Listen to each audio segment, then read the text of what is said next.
padece alguna enfermedad autoinmune.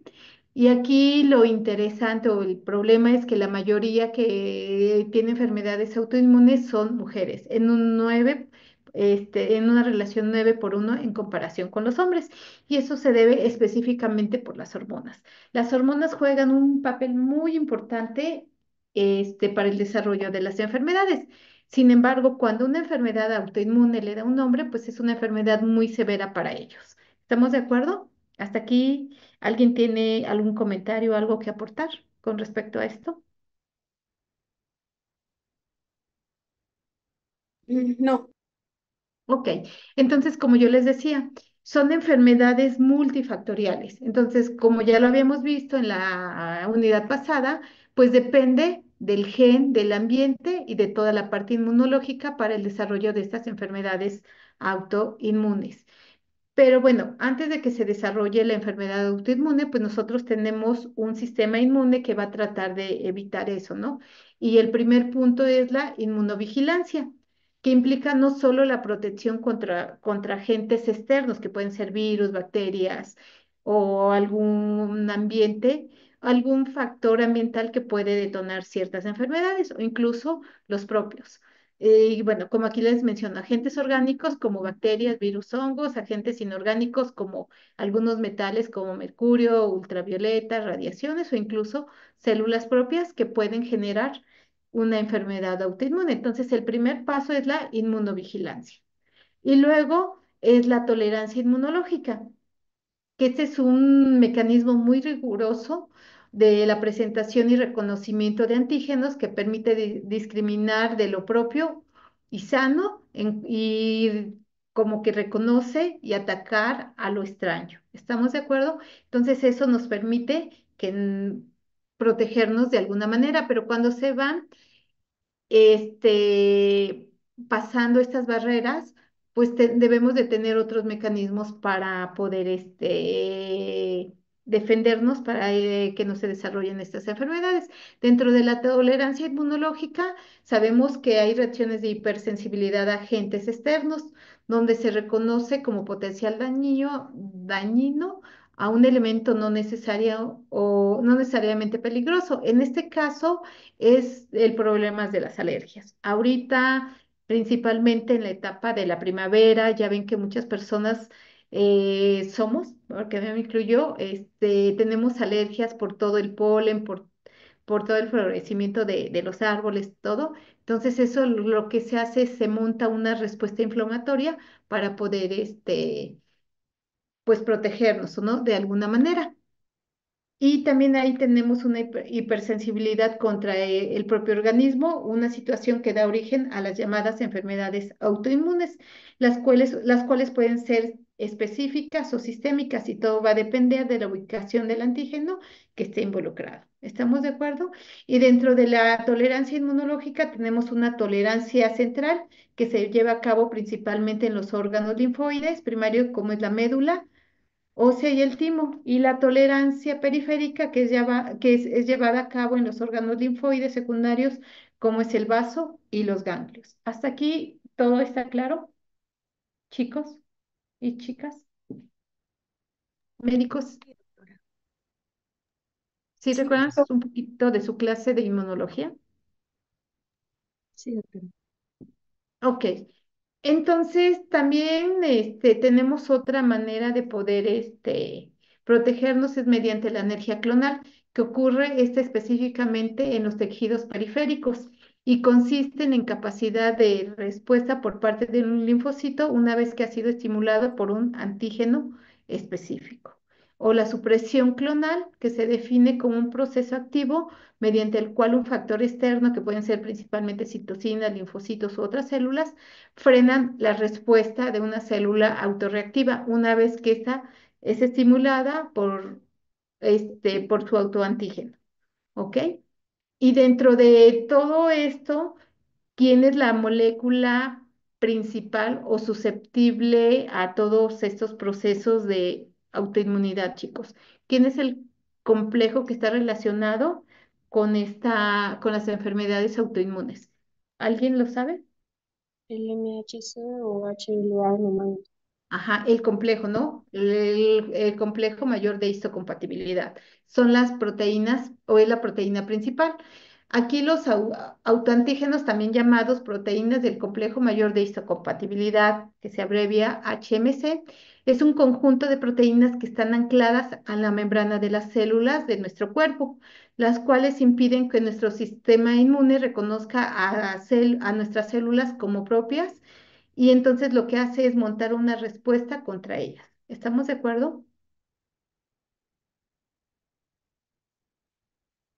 Sí, ¿Sí? Ok, ok. Entonces, este complejo de histocompatibilidad, como también ya lo sabemos, pues es heredado por los padres, ¿o no? De una manera, tanto es uno materno como otro paterno. Y dentro de este complejo, eh, bueno, este sistema genético se encuentra localizado en el brazo corto del cromosoma 6, en la banda 21.3 y contiene 224 genes que son identificados y se trata de la región más densa del genoma humano y que codifica para estas proteínas. Para los antígenos de clase tipo 1 y de clase tipo 2, que es aquí les muestro, ¿no? Un cromosoma, la región en la cual se encuentra y la clase de HLA que tenemos. ¿Estamos de acuerdo?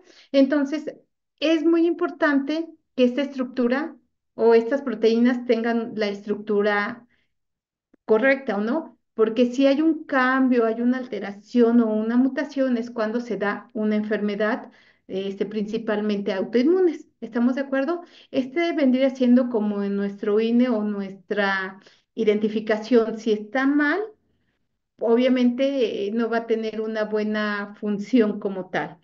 Imagínense que ustedes van en la carretera, van manejando y van a alta velocidad, entonces los agarra el de tránsito y les pide su identificación. Este viene siendo su identificación y ve que está clonada. Es lo mismo que pasa con la estructura de estos complejos. Cuando está alterado, su estructura no es la normal. Entonces es muy importante que estas proteínas tengan esas estructuras y como les mencionaba, está anclada en la membrana de cada una de las células. ¿Ok? Entonces, cuando hay un desequilibrio de esta proteína, pues van a tener mayor probabilidades de tener enfermedades autoinmunes y que es lo que vamos a ir viendo ahorita. Y son bien, especialmente estos cambios se encuentran dentro de los locus de R y de Q, que son ampliamente documentados. Y vamos a ver, cuando hay una alteración en estos, podemos tener una enfermedad autoinmune o podemos tener varias enfermedades autoinmunes. ¿Estamos de acuerdo? sí. Ok. Aquí les muestro las enfermedades autoinmunes, el alelo HLA que está asociado. Miren, por ejemplo, artritis reumatoide, ¿cuántas alteraciones tiene? Entonces, si se dan cuenta, estas enfermedades por lo menos tienen la mayoría más de una alteración. Es bien importante porque cuando va un paciente a consulta, ustedes no le van a decir, es que está alterado su cromosoma tal X, en tal locus, no, tienen que hablarles de una manera que uno comprenda cuál es el origen, ¿no? De este tipo de enfermedades. Entonces, ya hablamos un poquito ya definimos lo que es una enfermedad autoinmune, ya vimos que es importante, que es una enfermedad multifactorial, que depende de los genes, del HLA para que se desarrolle. Entonces, ¿cuáles serían los factores genéticos que se presentan principalmente? Pues son mutaciones, ¿estamos de acuerdo? Y alteraciones en sus DR o DQ. ¿Estamos de acuerdo?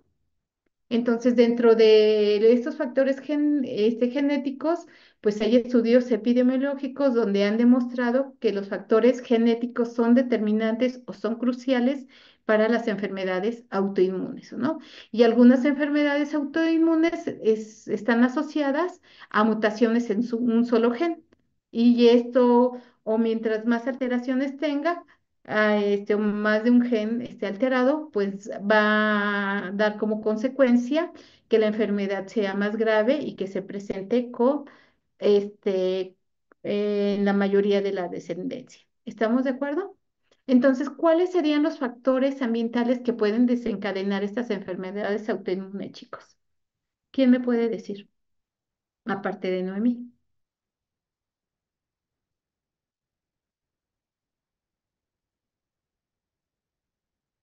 Bueno, yo había leído que había enfermedades que se detonaban por la exposición solar porque había una mutación en los queratinocitos y provocaba lo que era una lesión y ya de ahí se generaba por autoinmunidad lo que eran los autoanticuerpos en el caso de lupus, pero pues sí puede ser exposición solar uno de ellos. Ajá, factores ambientales como ellos, o no, las mismas alergias ahorita en la primavera, o no son factores detonantes para las enfermedades, ¿ok?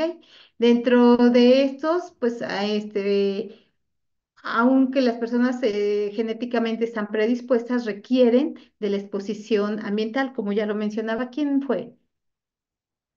¿Quién me Marco contó? Reyes. Marco Marco. Reyes, déjame.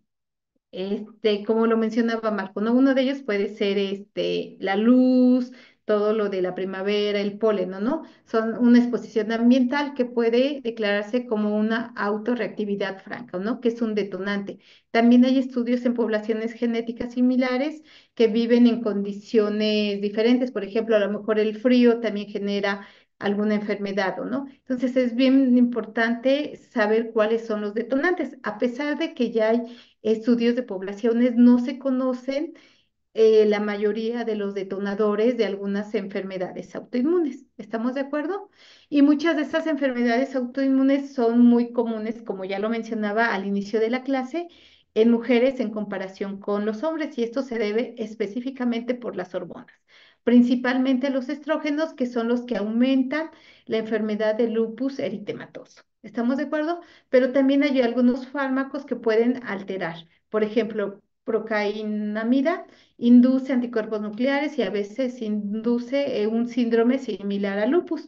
O hay algunos fármacos como aptenos, entre otras, cefalosporinas, que pueden generar enfermedades autoinmunes. ¿Estamos de acuerdo?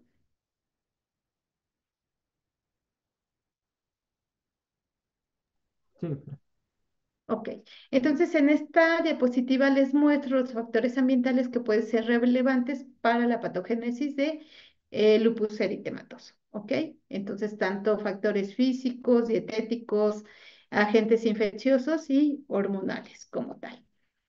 Pero también las enfermedades autoinmunes generan un mecanismo que se le llama mimetismo molecular. ¿Alguien sabe qué es el mimetismo molecular? ¿O cuál es la importancia de este factor en las enfermedades autoinmunes? Por ejemplo, no se va a poner ejemplo de fiebre reumática, ¿no? Los anticuerpos, bueno, nuestros anticuerpos reconocen lo que es el antígeno de la bacteria, pero ese antígeno es muy similar a la proteína M encontrada en el corazón. Entonces genera eso que se denomina mimetismo molecular. ¿Por qué? Porque es muy similar a la molécula de la bacteria, la estructura M de la célula miocárdica. Eso Ok, diría que sí. es ¿Quién eres, perdón? Ramírez de Utli. Ramírez. Ok. Saudi, ¿verdad? Sí. Ok, es como me hablas despacito, no te escuchaba muy bien. Ok, pero sí tiene toda la razón, Saudi. O sea, pareciera que es una proteína y la reconoce, ¿no? Entonces, cuando hablamos del mimetismo molecular, algunas moléculas o agentes infecciosos que encuentran presentes en epítopes son reconocidos por los linfocitos B. Sin embargo, estos epítopes pueden causar una reacción cruzada y desencadena la activación de las células T y B reactivas, como lo menciona ella en esa enfermedad. También las enfermedades autoinmunes, su respuesta inmunológica es montada por epítopes o péptidos de proteínas de estrés de microorganismos que pueden reaccionar igual de manera cruzada con proteínas de estrés propias y colaborar para que se genere ese mecanismo. ¿Ok? Y dentro de ellos aquí encontramos fiebre reumática, que es por Streptococcus, o algunos como el síndrome de Guillain-Barré, entre otros. Entonces, también es importante poder tener ese conocimiento que por ese mimetismo molecular se pueden desencadenar estas enfermedades autoinmunes. ¿Estamos de acuerdo? Y dentro de esta variedad o de este grupo de enfermedades autoinmunes se pueden clasificar como enfermedades donde participa un solo órgano o un tipo de célula, por ejemplo, encefalitis alérgica, esclerosis múltiple, pénfigo, enfermedad celíaca, o por enfermedades autoinmunes que son sistémicas, por ejemplo, lupus eritematoso, artritis reumatoide, fiebre reumática, entre otras. ¿Hasta aquí vamos bien? Sí, Sí, Ok. Entonces, por ejemplo, para lupus eritematoso, ¿ustedes saben cuál es el diagnóstico para poder, independientemente de la parte clínica, a nivel de laboratorio, qué estudio envían para poder identificar esta enfermedad o hacer el diagnóstico?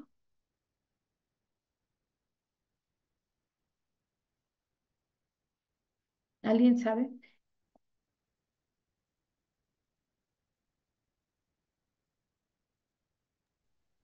pues no sé, yo diría que un estudio de anticuerpos. Ajá, específicamente de anticuerpos.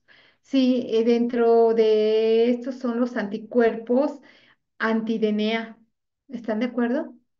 Son principalmente esos anticuerpos para hacer el reconocimiento de estas enfermedades. Aquí les muestro igual el tipo de respuesta a la enfermedad autoinmune y las dianas específicas para cada una de las enfermedades. Entonces, ustedes como médicos, lo primero que hacen es una historia clínica, luego hacen un estudio de gabinetes, una evaluación física y estudios de laboratorio para poder hacer el diagnóstico de estas enfermedades. Y hablando específicamente, pues algunos anticuerpos que podemos usar son los anticuerpos anti-DNA para lupus, otro tipo de anticuerpos dependiendo de la enfermedad. Entonces es bien importante saber qué tipo de anticuerpos podemos usar para poder hacer la identificación de las enfermedades. ¿Estamos de acuerdo?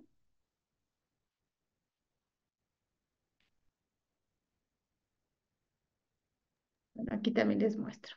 Entonces, cómo hacen un diagnóstico de artritis reumatoide, chicos? ¿Qué le harían primero a su paciente? ¿Qué le pedirían? ¿O cómo harían la historia clínica? ¿Qué tipo de estudios harían?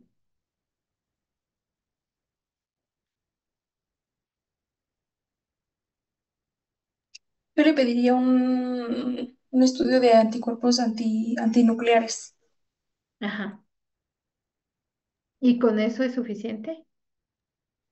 No, pues según yo son como, no tienen o sea, como que no tienen autoanticuerpos específicos, por eso es que es como tan complicado su diagnóstico, ¿no? Ujú.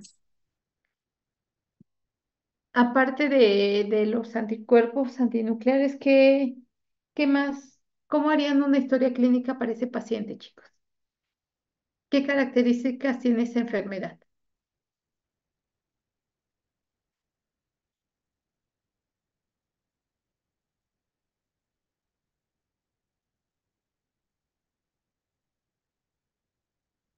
¿Nadie sabe? Bueno, aparte de su compañera. Bueno, principalmente dolor, ¿no? De articulaciones, artralgia. Y Ajá. pues igual pueden encontrarse como,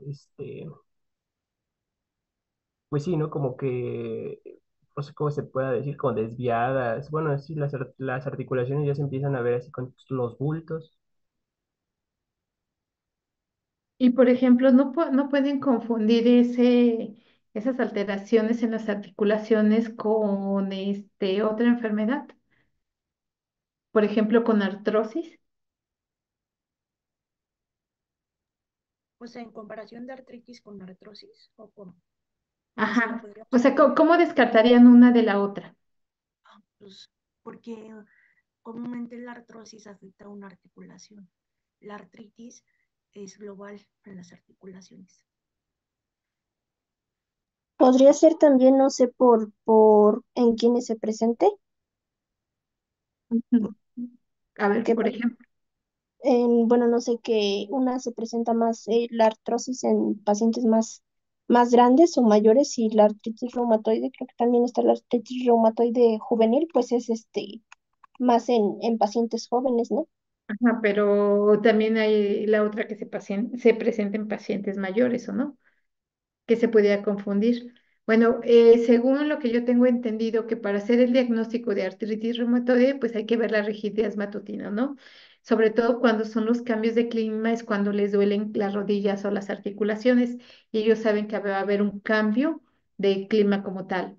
La artritis de tres o más áreas articulares, o hay artritis en articulaciones de la mano, la artritis simétrica, los nódulos reumatoides, y bueno, y mandar a hacer una placa para ver todas estas características. ¿Estamos de acuerdo? ¿Y cuál es el tratamiento que se les da para las enfermedades autoinmunes, chicos? ¿Cómo se tratan las enfermedades autoinmunes? Uno de los tratamientos es con corticosteroides. ¿Sí me Ajá, escuchó? No. sí. Y los dichosos AINES, ¿o no? Entonces, las enfermedades autoinmunes suelen tratarse con fármacos antiinflamatorios o inmunosupresores como esteroides, antiinflamatorios no esteroides, que son los AINES, inmunosupresores o terapias selectivas, hablando ya específicamente de los anticuerpos monoclonales. ¿Estamos de acuerdo? ¿Alguien sabe qué ventaja tiene usar anticuerpos monoclonales? ¿Cuánto cuestan? ¿Alguien sabe algo al respecto de esto?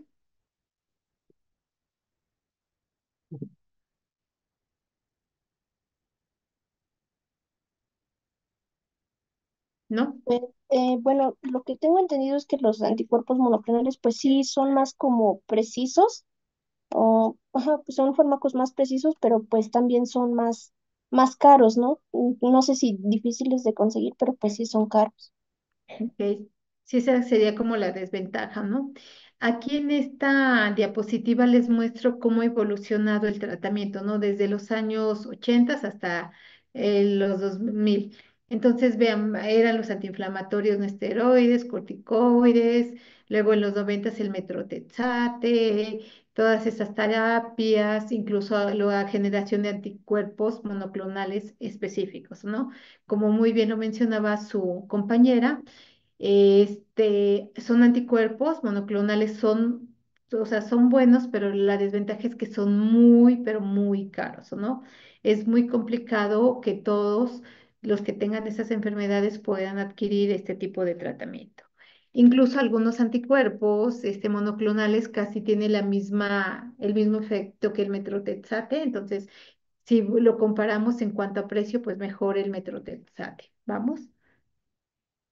Entonces aquí les muestro los glucocorticoides, cuál es el mecanismo genético, no genético, dónde actúan y principalmente la implicación clínica y terapéutica que tienen cada uno de estos, ¿ok?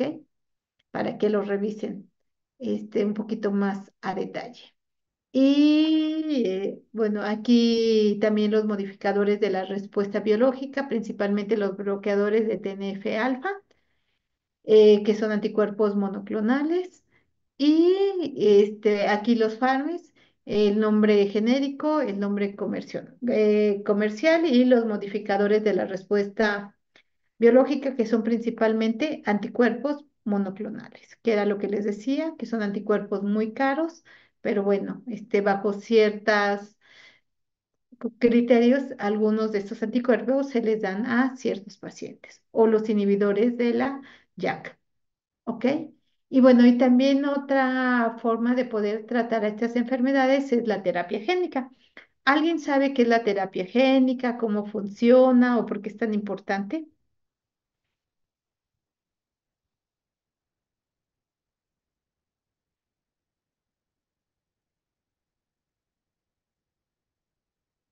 Es un tratamiento experimental, ¿no? Bueno, se trata de reemplazar genes defectuosos por otros, bueno, por otros que estén bien para prevenir o tratar ciertas enfermedades.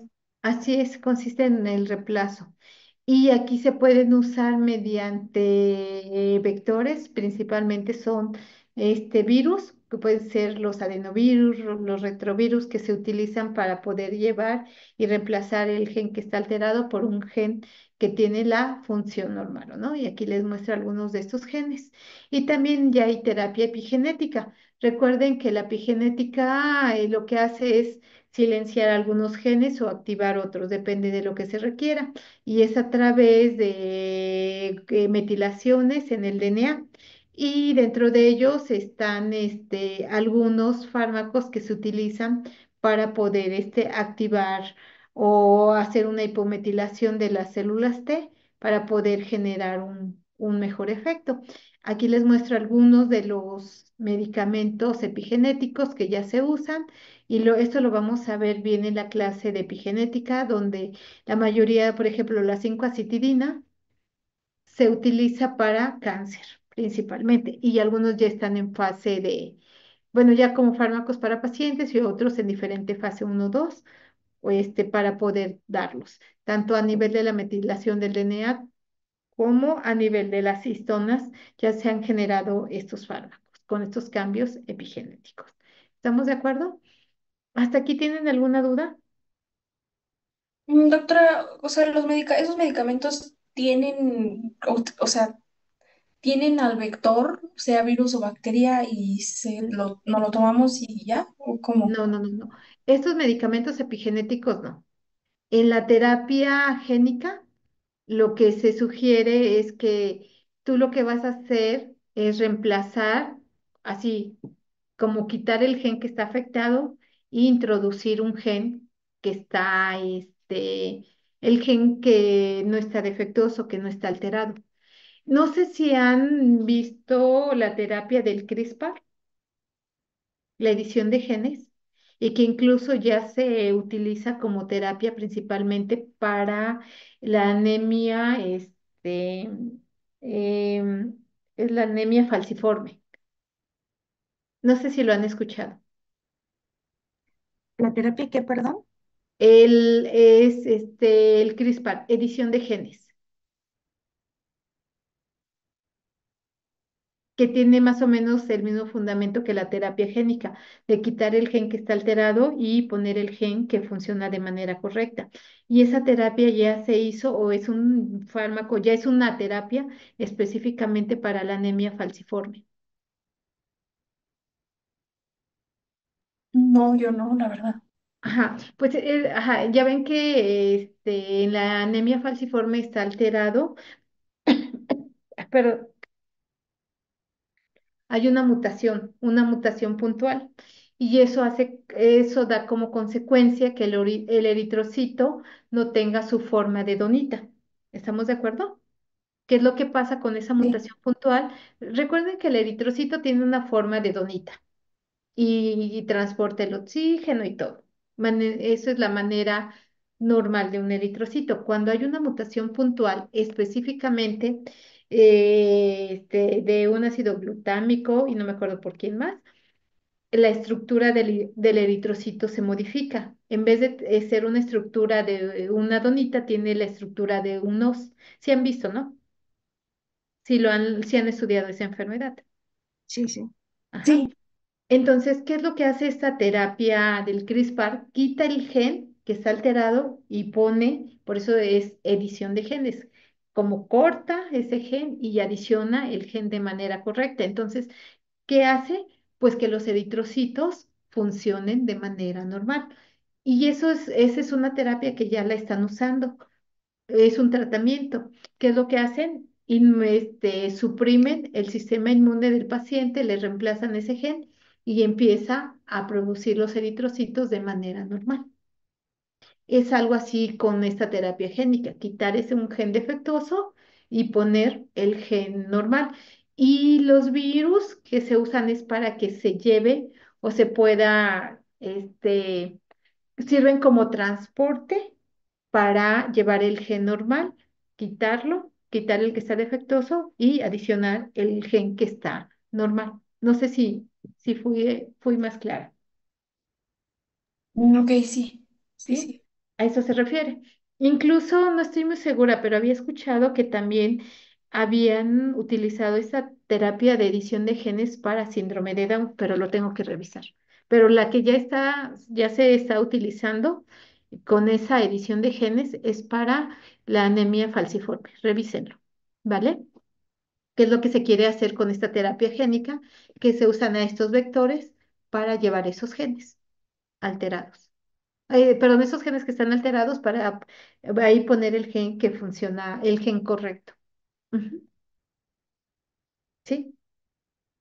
Y aquí en la terapia epigenética no, son fármacos que tienen esos cambios epigenéticos, es decir, unos que tienen, bueno, que inducen metilación en el DNA y otras que inducen la desacetilación de las histonas, pero esos son fármacos ya con esos cambios epigenéticos.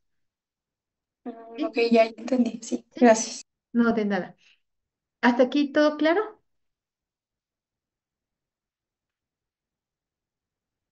¿Sí, chicos? ¿Todo claro? Sí, doctora. Ok, Sí. entonces, ¿quién me puede hablar un poquito de qué es este lupus eritematoso? Que aquí ya también está como un acordeón.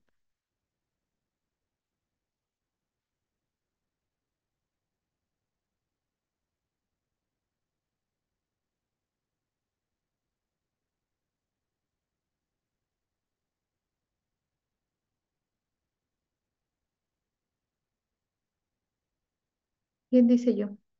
Porque están bueno, es un grupo muy callado, pero hoy en especial está más callado de lo normal. Bueno, pues justamente es para ser una enfermedad autoinmune que pues puede variar en cuanto a gravedad, puede ir, bueno, afecta a unas personas principalmente con síntomas leves y la literatura nos comentaba que en estas personas, o sea, bien puede afectar ciertos órganos, pero no dificulta como su desarrollo diario, pero Ujú, también puede tener expresiones muy graves en donde las personas pues sí meramente se ven, pues sí, involucran problemas a su día a día y pues más que nada las manifestaciones clínicas son demasiadas, aunque se caracteriza por este enrojecimiento en la cara que se le dice el ujú, signo de mariposa. Bueno, también dice que para el diagnóstico clínico las lesiones orofaringeas son muy importantes. De hecho, para el diagnóstico ya hay como protocolos por asociaciones que nos dicen parámetros clínicos y parámetros inmunológicos que nos ayudan al diagnóstico de estas enfermedades. También se dice que tenemos que sospechar en lupus cuando haya este, como clínica que no sea específica, entre ellas decía que era la fiebre cuando no estaba justificada, de origen desconocido, perdón. ¿Qué más había? Bueno, y de su nombre decía que también era por lobo, porque en el pasado asimilaba a una mordedura de un lobo y de ahí el nombre. ok. Muchas gracias. ¿Quién eres, perdón?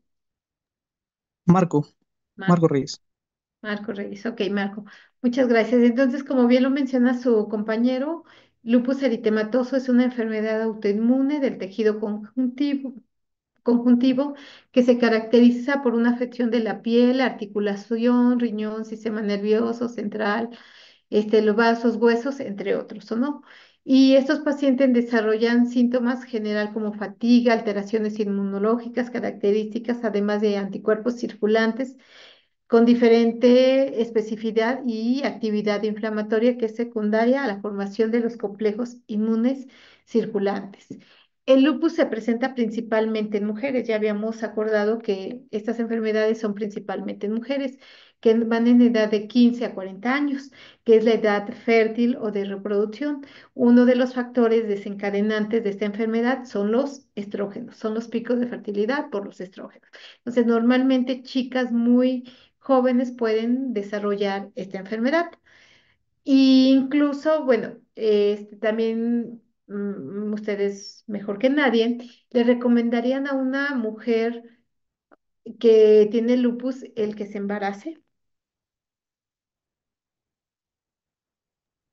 Pues no.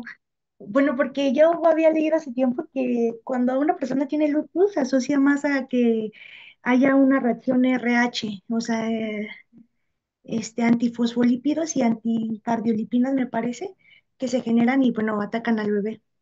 Y eso genera este aborto prematuro. Pero, o sea, si con el buen cuidado sí se podría, diría yo. Ujú. El problema es que a estas personas les duele todo, todo, todo, todo. Imagínense el cargar a un bebé, pues sí está un poquito complicado, ¿no? Pero también dentro de los factores ambientales que pueden disparar lupus, como ya también lo mencionaba Marco, es la luz solar, que eso hace que la enfermedad sea más, importante, entre otros factores, inflamación, alteraciones a nivel renal o no. E incluso ciertas drogas podrían influir en el desarrollo de esta enfermedad. ¿Ok? Entonces, la forma en cómo hacer el diagnóstico es mediante el estudio de los anticuerpos anti-DNA. ¿Por qué? ¿Por qué son importantes esos anticuerpos anti-DNA? Los anticuerpos anti-DNA, ¿qué tipo de células reconocen?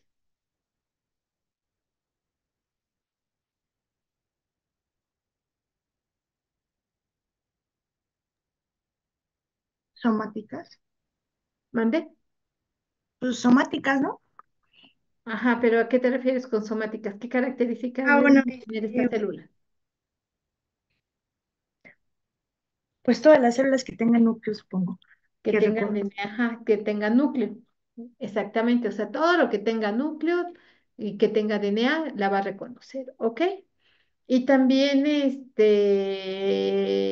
bueno, eso es lo importante, ¿no? Saber, hacer este diagnóstico, porque si no se trata, pues las pacientes se les puede afectar el riñón. ¿Estamos de acuerdo?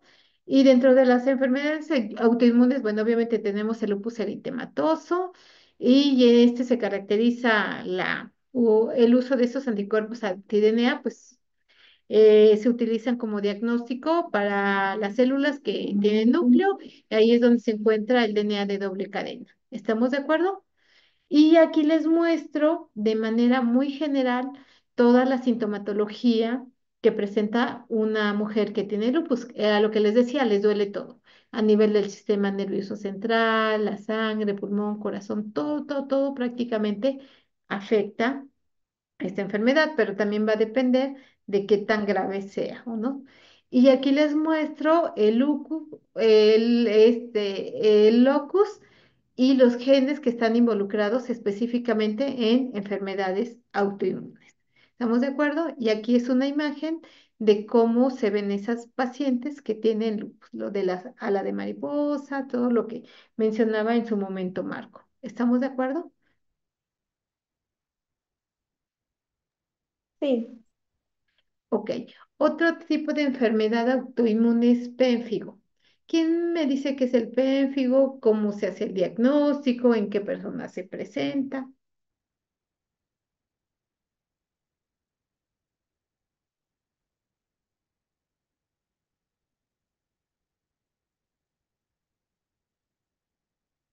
Yo me acuerdo que tenía algo, bueno, no sé si es que hay pénfigo y hay otro con el que me confundo mucho, pero creo que era ese el que tenía las interleucinas 17, ¿no? ¿O no? Mm. No. No, Ah, entonces no es. ok, bueno, el pénfigo es No una, es igual es el una, que se adelante, adelante. caracterizaba por...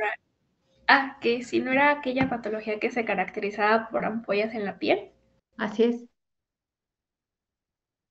Ujú. Sí, bueno, la enfermedad pérfigo es una enfermedad autoinmune que se caracteriza por vesículas, ampollas y erosiones localizadas en la piel o en las mucosas. Los pacientes presentan anticuerpos IgG circulantes en sangre periférica y son dirigidos contra las proteínas de los desmosomas, produciendo una ruptura en las uniones intercelulares entre los queratinocitos y esto da como consecuencia la aparición de ampollas. El pénfigo vulgar es la forma clínica común y bueno, y se presenta en un 85% y se caracteriza por lo que ya habíamos dicho, por las ampollas intraepidérmicas flácidas que se originan por acantolosis y suele afectar entre la edad de los 30 y los 50 años de la década de vida. Y aquí se presenta tanto en hombres como en mujeres. No hay como una prevalencia hacia las mujeres, porque aquí no estamos hablando de algo que sea por algo hormonal o no, en comparación con este lupus. Y aquí precisamente se van a producir anticuerpos frente a las glucoproteínas que forman parte de los desmosomas, ¿vale? Entonces, esta enfermedad rompe los desmosomas y origina el desplazamiento de los queratinocitos y este tipo de desplazamiento se le conocen como acantolisis. Vean, si ustedes ven así la imagen a simple vista, pensarían que esta mujer, a lo mejor alguien la quemó, ¿no? Le echó agua, pero en realidad no, es por esta enfermedad. Si nosotros estamos hablando de una enfermedad que se da específicamente en la piel, ¿cuál sería el diagnóstico? ¿O cómo harían ustedes el diagnóstico para saber si es un pénfigo? ¿De dónde tomarían la muestra, chicos?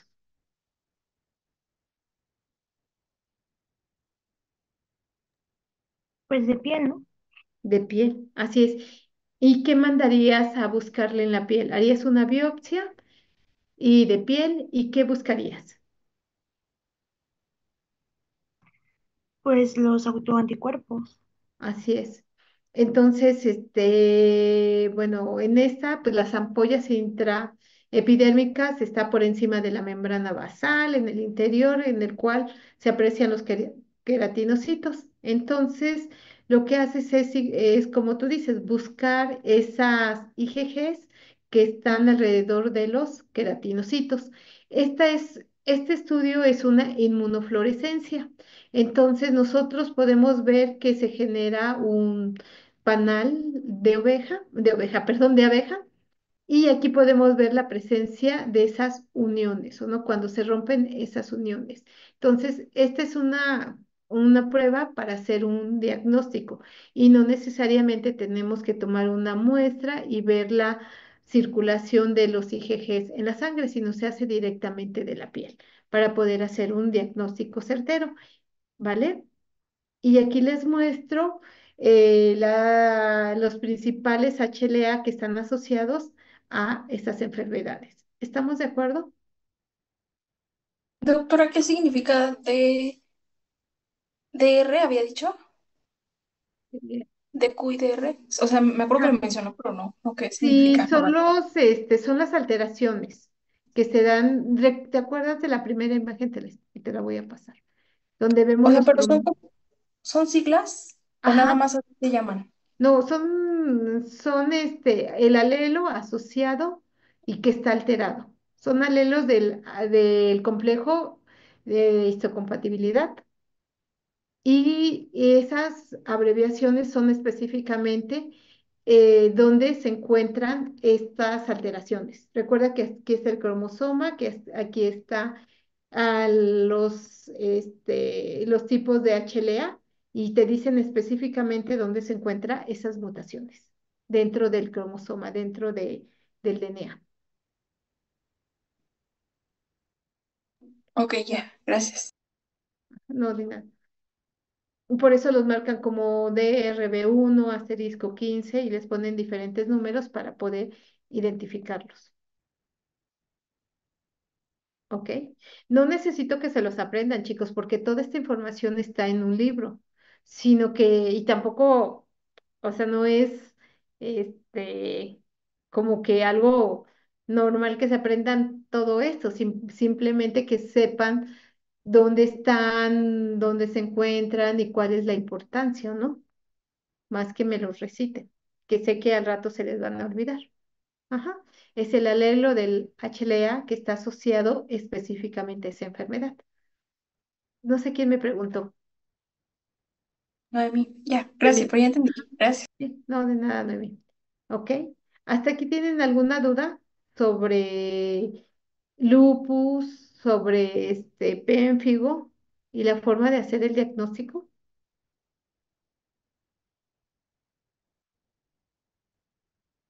chicos? No, No, doctora. Ok, y la otra es la enfermedad celíaca. ¿Quién me puede decir qué saben de esta enfermedad? Aparte de lo que está en la diapositiva.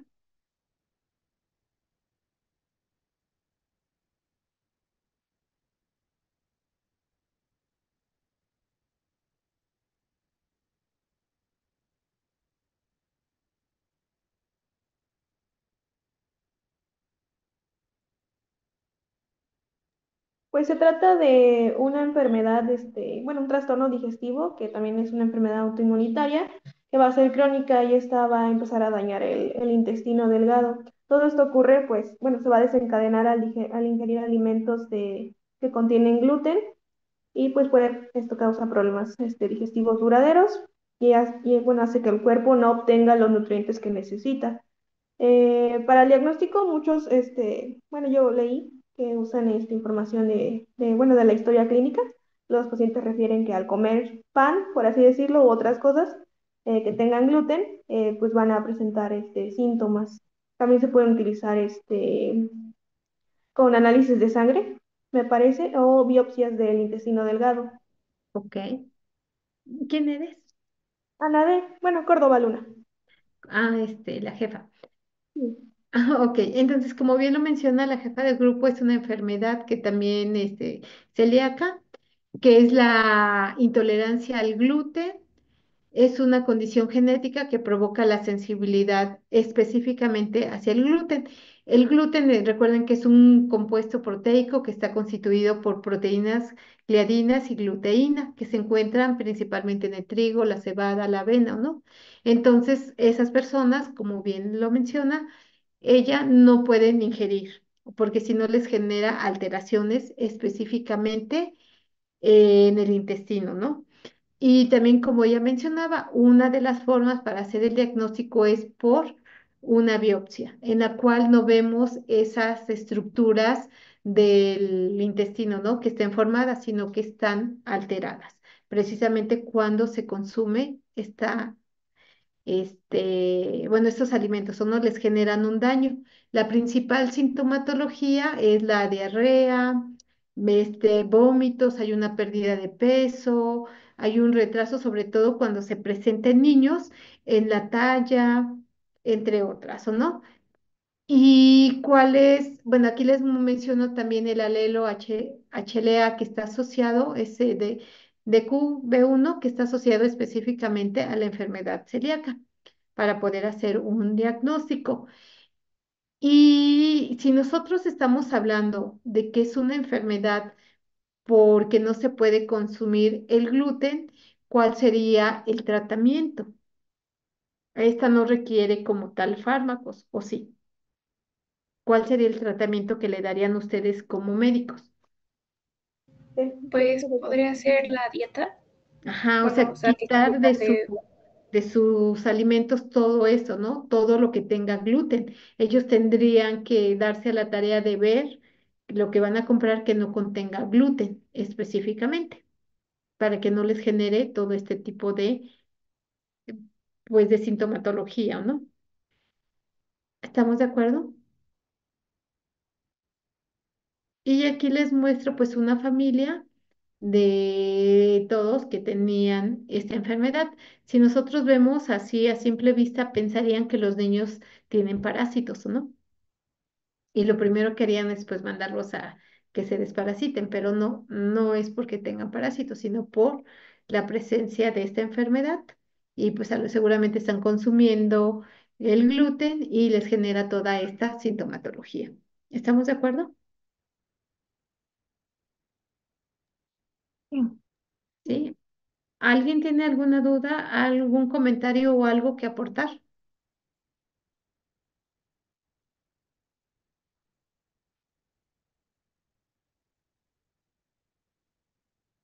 Doctora, yo tengo una pregunta. Cuando dice intolerancia, ¿es como una reacción inflamatoria o como alergia? No, es como cuando comes algo que te hace daño, pero médicamente no sé cómo se digas. Es algo, o sea, sí lo puedes comer, pero te da una reacción. Yo diría que es más intolerancia, ¿no? Ajá, yo creo que sí, la palabra correcta es intolerancia. ¿Por qué? Porque no tienes, nosotros debemos de procesar los alimentos, ¿o no? Entonces ahí el gluten no tiene esa manera de poder procesarlo, o de procesar esa gliadina. Y eso hace que se desate como una respuesta ahí en tu organismo. Ok. Bueno, yo lo lo relaciono entonces como a alimentos, porque hay personas que son como más sensibles a algunos alimentos. Se le puede Ajá, decir que también son como intolerantes, ¿no? ajá, Como, por ejemplo, bueno, como los frijoles, semillas y garbanzos son como que dan, por ejemplo, tienden a dar muchos gases. ajá. ¿También podría ser como un tipo de intolerancia a eso o no? Pues no creo que sea como tal, ay, es que no sé si la palabra correcta sea intolerancia, pero lo que me queda claro es que esos chicos, en esta enfermedad celíaca no pueden consumir esos alimentos, todo lo que tenga gluten, precisamente porque estas proteínas, gliadina y glutina, tienen esa sensibilidad, o sea, no pueden como ser digeridas y no te dan un aporte del gluten como tal, sino te generan un daño porque no pueden ser procesadas. Pero honestamente no sé si la palabra correcta sea intolerantes. Ah, ok, ok. Ujú. No sé si Bueno, alguien aquí, como médicos ustedes, pero o sea, lo que a mí me queda claro en esta enfermedad, que la forma en cómo tratar a estos pacientes es que no consuman gluten. Así, no pueden comer gluten. Pueden sustituir por maíz y arroz, que esos no son gluten, ellos, eso no tiene gluten. ¿Están de acuerdo? Sería como, bueno, no sé, pienso que a lo mejor otra forma de, a lo mejor no llamarle intolerancia o así, sería como reacción, una reacción adversa a un alimento que se está consumiendo. Ajá. Déjenme preguntarles bien a los doctores cuál sería la terminología. Ajá. Pero no sé si sea correcto decir intolerantes. Eso sí no lo sé. Lo único que a mí me queda claro es que estos pacientes durante su vida no van a poder consumir gluten, todo lo que tenga gluten. Eso es lo que yo tengo claro. Pero no sé si estas palabras son las correctas. Pero déjenme, lo investigo y se los digo la siguiente clase. sí, doctora, gracias. No, no, ustedes. ¿Alguien más?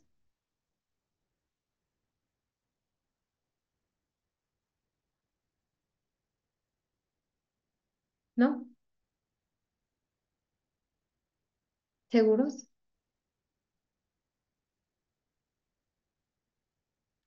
¿Seguros?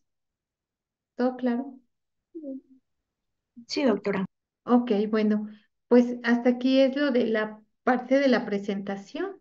¿Quién va a hacer presentaciones el día de hoy? Aparte de Alan, que no pudo entrar por razones de luz. Yo también, doctora, con artritis. Ah, ¿quién quiere empezar? Porque eran tres artículos, ¿verdad? Eh, Sí, sí son Anabel. tres. Ajá. ¿Quién quiere iniciar?